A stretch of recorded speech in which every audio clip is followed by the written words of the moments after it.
Olá, colegas advogados, colegas promotores, colegas magistrados, servidores públicos, operadores de direito de todo o Brasil.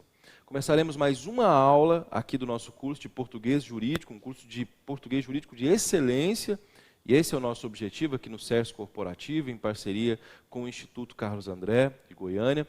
A nossa finalidade, naturalmente, é estabelecer com você uma conexão da língua portuguesa naquilo que eu disse a você, que é o léxico jurídico, que é a estrutura gramatical dentro dos chamados gêneros textuais de natureza jurídica. Aqui nós não estamos trabalhando ainda a redação, a produção da peça, mas já estamos, como você já sabe, trabalhando com você a lógica do português nessas peças. E hoje temos um assunto extraordinário, espero que você goste muito, desse assunto, que é o assunto, o uso do acento indicador de crase.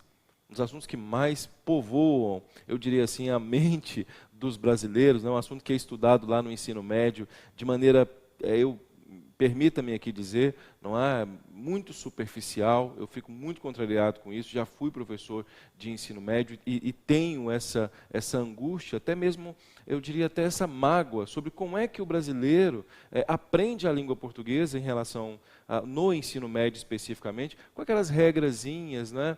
Por exemplo, em relação à crase, quem vai a, crase a, quem vender, crase para quê?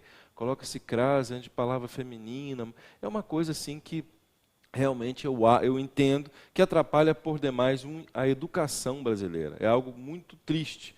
E eu acho que nós, no Brasil, deveríamos mudar essa cultura do processo educacional. Não se pode, em hipótese alguma, ensinar assim.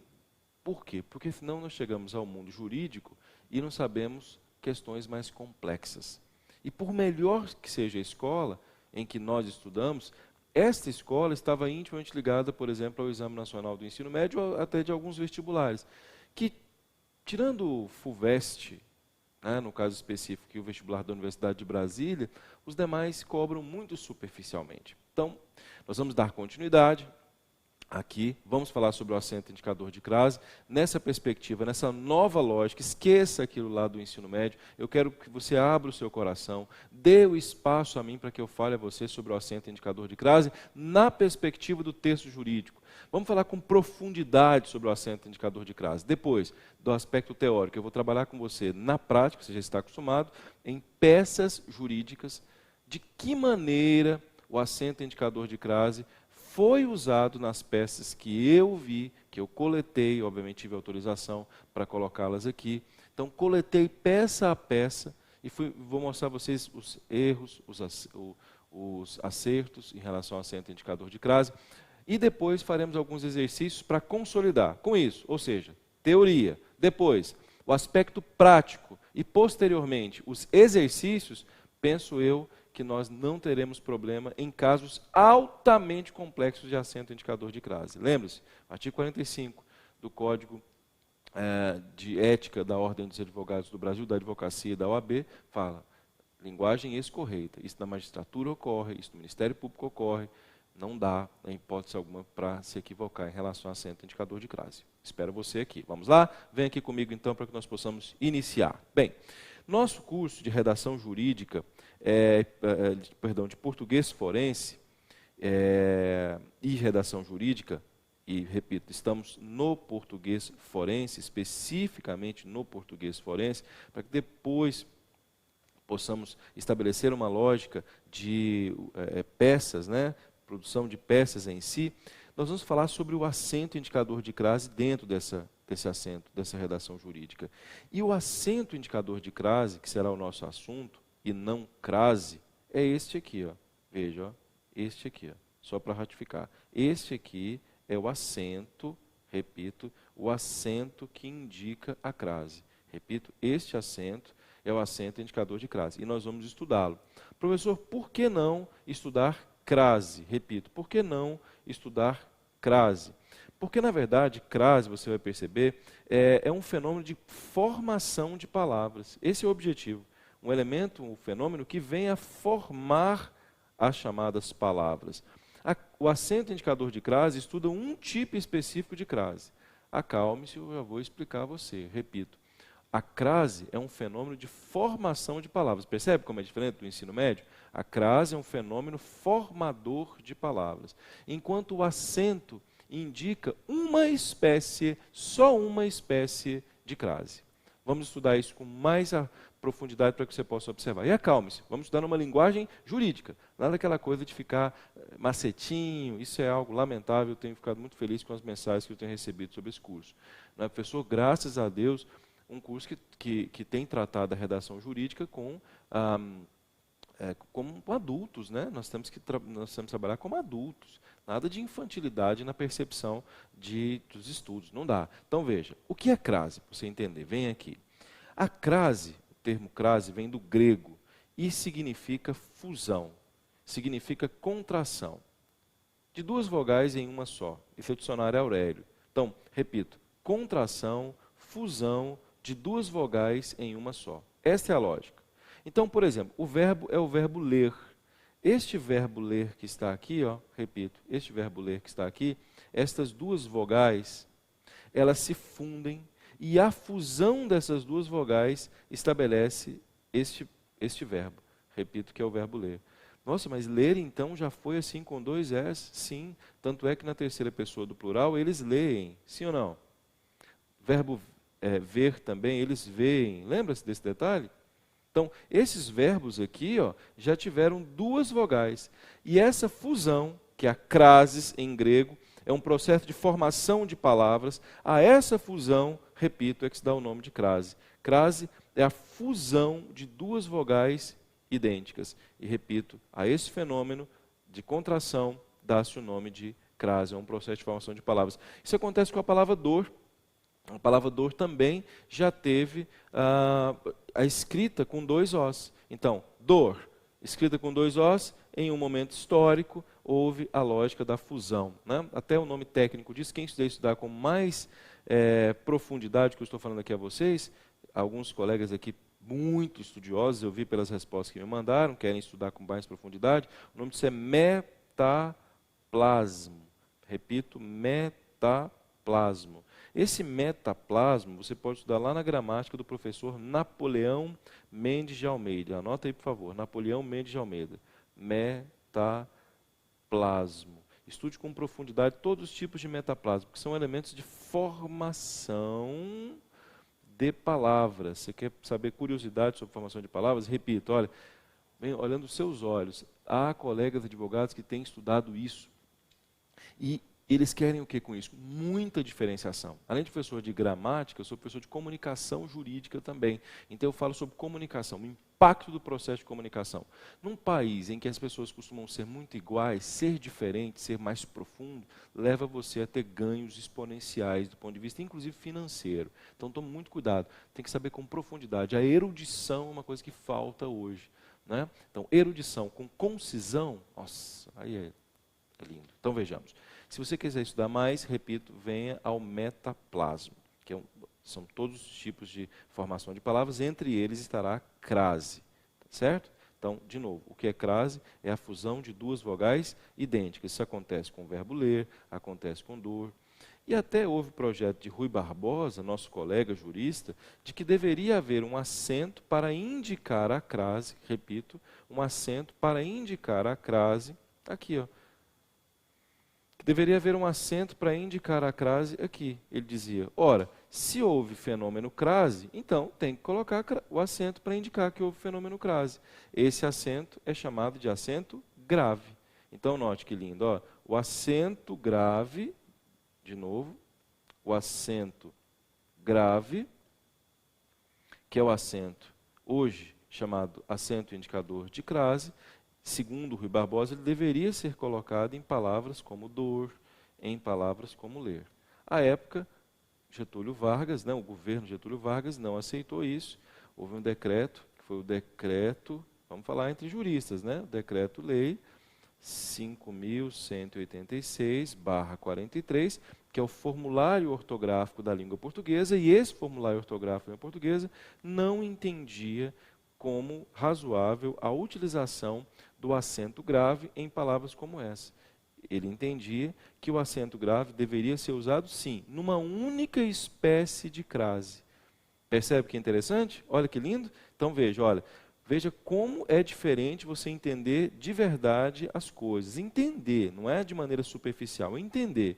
Para ele, só uma fusão, só uma contração de duas vogais idênticas, só uma crase deveria receber o acento grave.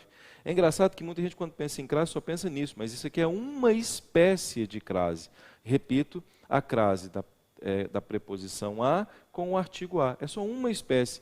Esta aqui, ó, o a com a.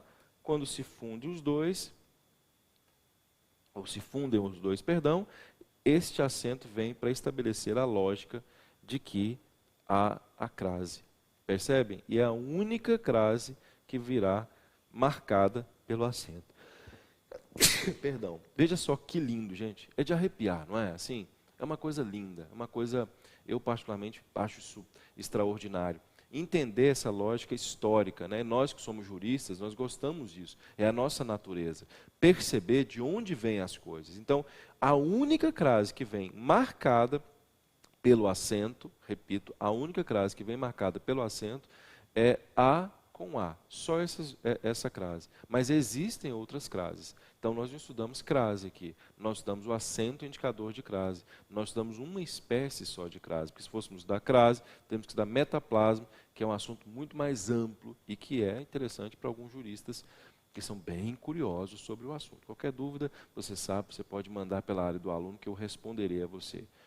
E repito, tenho tido alunos um colega que é colega de vocês, está nos vendo agora, comprou o curso, que é assessor no Tribunal de Justiça em Sergipe, e eu fiquei impressionado com as perguntas, muito fortes, muito profundas, né? Muito profundas. Parabéns, colega, meus parabéns. E todos estejam à disposição aqui para falar conosco, tá? Então vamos lá, só para nós ratificarmos aqui, então, crase é a fusão da preposição a, do a com outro a. Essa é a única crase que é indicada pelo acento. Mas aí vem a seguinte pergunta: professor, então significa dizer que em língua portuguesa existe um acento que se chama acento agudo. Existe um acento que se chama acento circunflexo. Circunflexo. E existe um acento que se chama acento grave. Ele só serve para indicar a crase? Bem, atenção. Este decreto que foi colocado, que eu coloquei a vocês aqui, que é o Decreto-Lei 5.186/43, ele dizia que este acento não serviria apenas para crase. Ele serviria para duas coisas. Ele serviria para crase e serviria para sílaba subtônica. Acalme-se, eu já vou explicar. Acento subtônico. Como assim? Atenção. A palavra é a palavra só. A palavra só até hoje possui acento agudo, porque é um monossílabo tônico terminado em O. A palavra é café. Café tem acento agudo, porque é um oxítona terminada em E.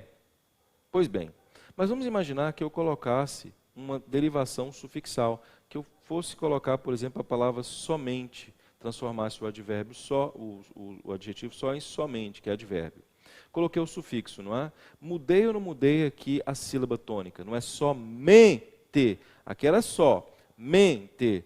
Mas para mostrar que a palavra somente vem da palavra só, trocava-se o acento agudo pelo acento grave.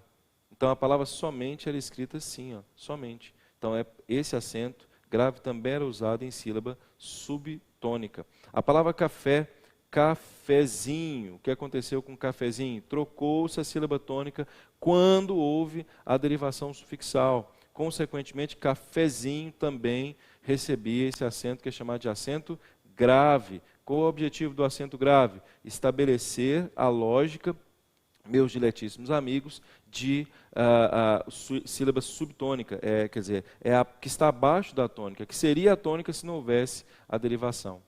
Ocorre que a lei, olha lá, estou falando com juristas, né? 5.765/71, essa lei de 18 de dezembro de 71 e entrou em vigor no dia 2 de janeiro de 1972. Emílio Ganansarzu Médici era o presidente da República, Jarbas Passarinho era o ministro da Educação. Lá no artigo 1º dessa lei ele fala que este acento aqui foi eliminado para indicar isso. Isso posto, de fato, hoje, se alguém perguntar a você, para que serve o acento grave? Vou repetir, para que serve o acento grave? Até 72, quando a lei entrou em vigor, quando acabou a vacatio legis, até 72, era para duas coisas. A partir de 72, o acento grave só indica a crase. Mas não é todo tipo de crase. É a crase do A com A. Notou que interessante? Ó? É a crase do A com A. Só essa crase, não a outra. Ok? Então vamos estudá-la. Agora é hora de estudá-la. Percebe como é interessante? Isso no ensino médio não se vê. Então eu fico vendo como é que alguém chega ao ensino superior, como é que alguém passa por várias fases da vida e não domina essas coisas. Isso é muito importante, isso é erudição. Nós não estamos mais fazendo concursos, e não é esse o objetivo. O objetivo agora é já somos profissionais. E agora, como atuar no mercado de maneira técnica, de maneira profunda, dominando realmente a língua portuguesa? Não esse domínio superficialzinho, mas um domínio sério em relação à língua. Então, vamos lá. Venha aqui, por favor. Vocês leem, só para ratificar, vocês leem ler, ler. Vocês leem dor, professor, não estou entendendo a sua pergunta. Você diz, só para confirmar, que você está com dor. Você diz que você vai ler. Não. Você já percebeu que muita gente, quando vai ler, lê assim, à noite, à tarde? Eu fico pensando assim, meu Deus, está tudo bem com essa pessoa? Está tudo certo com ela? Não é não é dor. Meu Deus do céu, o acento indicador de crase é um acento gráfico. Ele é um acento que está ligado à lógica da grafia, tanto que no concurso que você fez, seja para a magistratura ou Ministério Público, se foi aqui em Brasília, no Sebrasp, CESP, o CESP, quando há um erro relacionado ao acento indicador de crase, ele nunca tira de fonética, ele tira de grafia. Não se faz essa pronúncia, Eu fico envergonhado, sinceramente, fico muito triste. Às vezes eu vou a algumas reuniões e vejo alguns colegas juristas usando esse dor. Pelo amor de Deus, não faça mais isso, por favor. Repito, por favor, repito, por favor, não faça mais isso. Nada de ficar com esse dor, ler, isso é estúpido. Não, 1000 vezes, não. É apenas um acento gráfico. Como é que eu vou ler? Se houver um acento, Então ele é visual, ele não é fonético.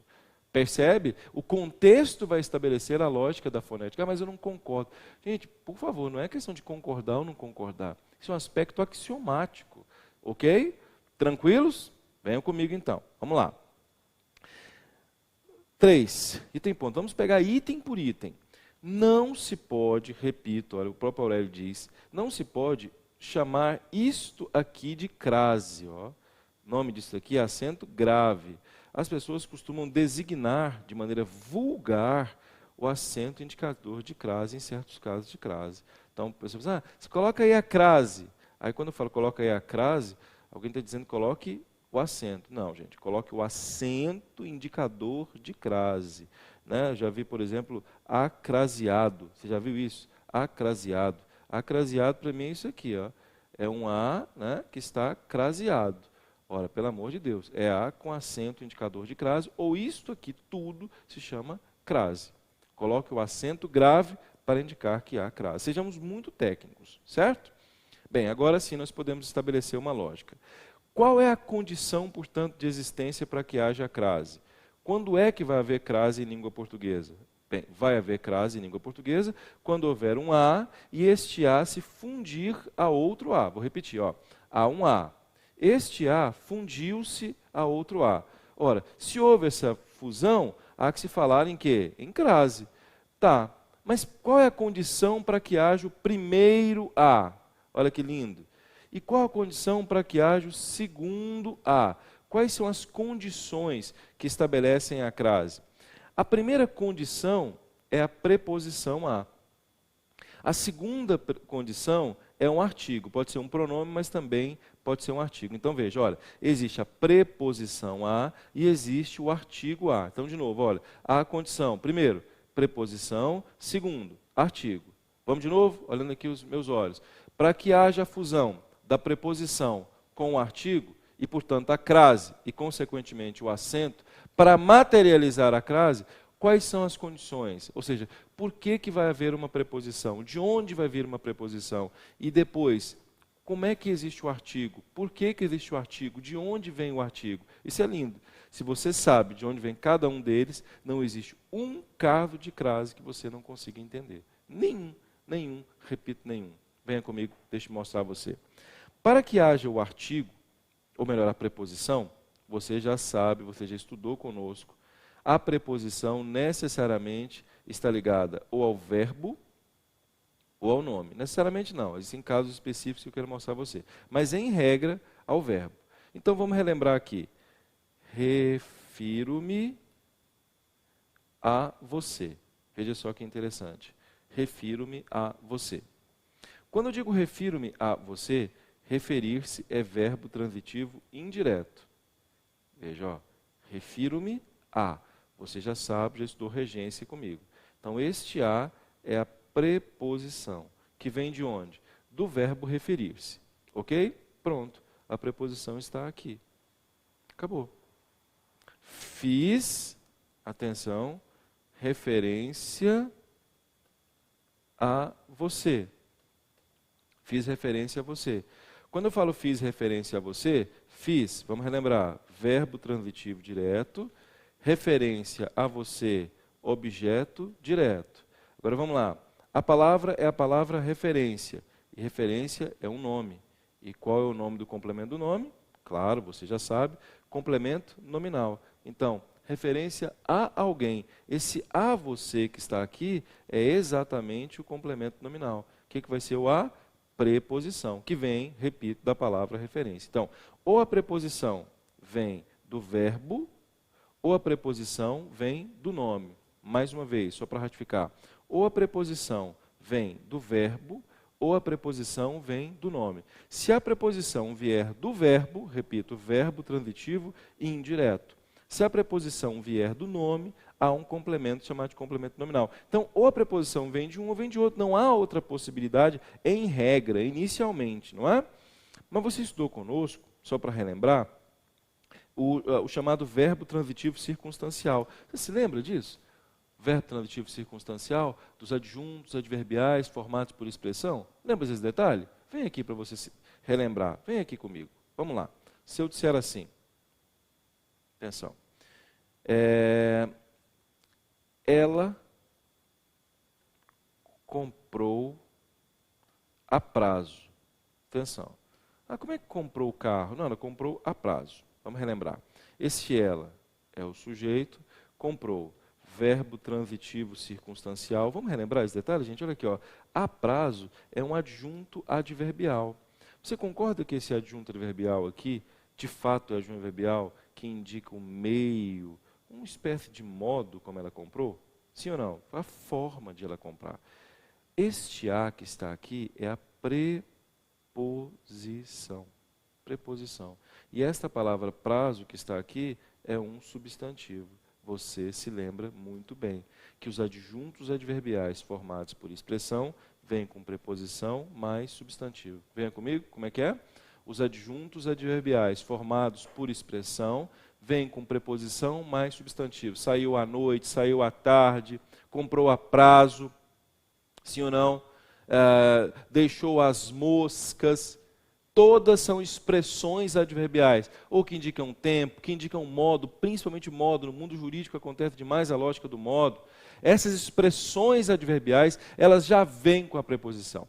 Se elas já vêm com a preposição, é a primeira condição de existência. A primeira condição de existência para que exista a crase, no caso específico, preposição a com artigo a, né? A primeira condição é a preposição. E a preposição existe em verbo transitivo indireto. Olhando aqui o meu olho, como é que é?